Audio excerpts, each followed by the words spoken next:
আসসালামু আলাইকুম। আশা করি সবাই ভালো আছেন। চলুন দেখে নেওয়া যাক আজকে আমাদের নিউজে কী থাকছে। শুল্ক তদন্তের আগে বাকশক্তি হারালেন রহস্যময় ধনকুবের মুসা বিন শমশের। বাংলাদেশের বিতর্কিত ধনকুবের মুসা বিন শমশের বাকশক্তি হারিয়ে ফেলেছেন বলে বুধবার শুল্ক গোয়েন্দাদের কাছে দেওয়া এক চিঠিতে তিনি জানিয়েছেন। চিঠির সাথে তিনি ডাক্তারের সার্টিফিকেটও জমা দিয়েছেন। মিস্টার শমশেরের ওই চিঠির একটি কপি দেওয়া হয়েছে বিবিসি বাংলার হাতে। এতে দেখা যাচ্ছে তিনি দাবি করেছেন যে তার মুখের এক পাশ পক্ষাঘাতগ্রস্ত, তার বাকশক্তি মারাত্মকভাবে লোপ পেয়েছে, তিনি ভালোভাবে কথা বলতে পারছেন না, সে কারণে তিনি শারীরিক ও মানসিকভাবে ভীষণভাবে বিপর্যস্ত। ডাক্তার তাকে দীর্ঘমেয়াদী চিকিৎসা নিতে পরামর্শ দিয়েছেন এবং বিশ্রাম নিতে বলেছেন বলে ওই চিঠিতে তিনি উল্লেখ করেন।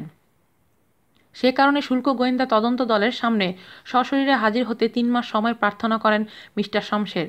একটি বিলাসবহুল গাড়ি শুল্ক ফাঁকি ও মানি লন্ডারিং সংক্রান্ত তদন্তের সূত্রে ২০ এপ্রিল মুসা বিন শমশেরের শুল্ক গোয়েন্দা দপ্তরে হাজির হওয়ার কথা ছিল। গত ২১শে মার্চ শুল্ক গোয়েন্দা কর্মকর্তারা মিস্টার শমশেরের মালিকাধীন একটি বিলাসবহুল রেঞ্জ রোভার গাড়ি আটক করেন বলে ওই দপ্তরের পক্ষ থেকে বলা হয়েছে। কর্মকর্তারা বলেছেন এই গাড়িটি ভুয়া আমদানি দলিল দিয়ে অন্য একটি নম্বর দিয়ে ভোলা থেকে রেজিস্ট্রেশন করা হয় অন্য ব্যক্তির নামে। রেজিস্ট্রেশনের সময় গাড়িটির রং সাদা থাকলেও উদ্ধারকৃত গাড়িটি হচ্ছে কালো রঙের। কর্মকর্তা বলেছেন চট্টগ্রাম কাস্টমস হাউসে এই গাড়ির শুল্ক পরিশোধের প্রমাণ হিসেবে যে বিল অফ এন্ট্রি দেখানো হয়েছে সেটি ভুয়া। শুল্ক কর্মকর্তারা জানিয়েছেন ২১শে মার্চ এই গাড়ি আটক নিয়ে সারাদিন ধরে রীতিমতো নাটক চলে। মুসা বিন শমশেরকে সেদিন সকাল ৮টায় গাড়িটি হস্তান্তরের নোটিশ দেওয়া হয়, কিন্তু তারা গাড়িটি ধানমন্ডিতে এক আত্মীয়ের বাড়িতে সরিয়ে ফেলেন।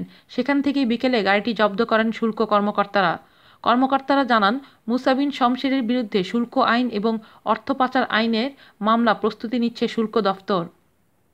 এ ব্যাপারে মুসা বিন শমশেরের বক্তব্য জানার জন্য তার সঙ্গে যোগাযোগের চেষ্টা করে পাওয়া যায়নি। আজ এ পর্যন্তই। সবাই ভালো থাকবেন আর আমাদের চ্যানেলটি অবশ্যই সাবস্ক্রাইব করুন। আল্লাহ হাফেজ।